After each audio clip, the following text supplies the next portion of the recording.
深中一體化正式啟動，呢一座珠江口西岸嘅城市今次真係要起飛啦！4月17號，廣東省政府重磅發文支持中山參與大灣區建設，加速高質量發展嘅文件，核心就係深中一體化，由規劃、交通、產業同埋公共服務全方位綁定深圳，簡直係送俾中山一個超級大禮包。文件明確加速深江鐵路深中城際規劃，佈局跨珠江口低空經濟，連同已開通嘅深中通道，鐵路空三路齊發，半小時深中生活圈正式落地，大橋效應明顯，過江車流大升13%，中山交通優勢徹底激活。更勁嘅係規劃深中經濟合作區，打造深圳總部、中山基地、深圳研發、中山轉化嘅模式，深圳科技資源直通中山，中山終於可以分到核心區產業呢一塊大蛋糕啦！文件仲要求中山複製深圳經營環境，改革創新嘅經驗，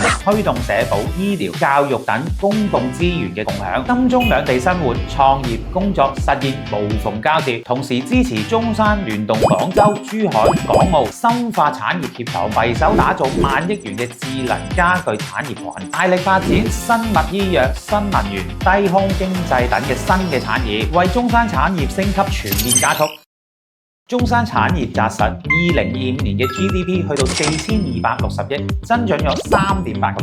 產業比例超過50%，傳統產業嘅增長有8%，高端電子製造業狂飆27%，樓市逐漸回暖，去年全量住宅銷售面積去到450萬平方米。銷售套數36000套，整體銷售額近279億，價格降幅收窄，走勢平穩，市場正式進入健康穩定期。我對中山前景有3大判斷：第一，深中一體化係核心引擎，未來3至5年承接深圳產業湧入，由配角變主角，城市功能大升級；第二，傳統產業配合深圳創新轉型，新興產業同步發展，產業韌性更大；第三，交通配套持續升級，成為大灣區性價比最高嘅宜居城市之一。總括嚟講，投資要睇長期思維，跟住政策走就冇錯啦。買樓優選深中通道沿線、翠亨快線等嘅區域，避開郊區冇配套嘅樓盤。產業投資聚焦生物科技、新能源、低空經濟，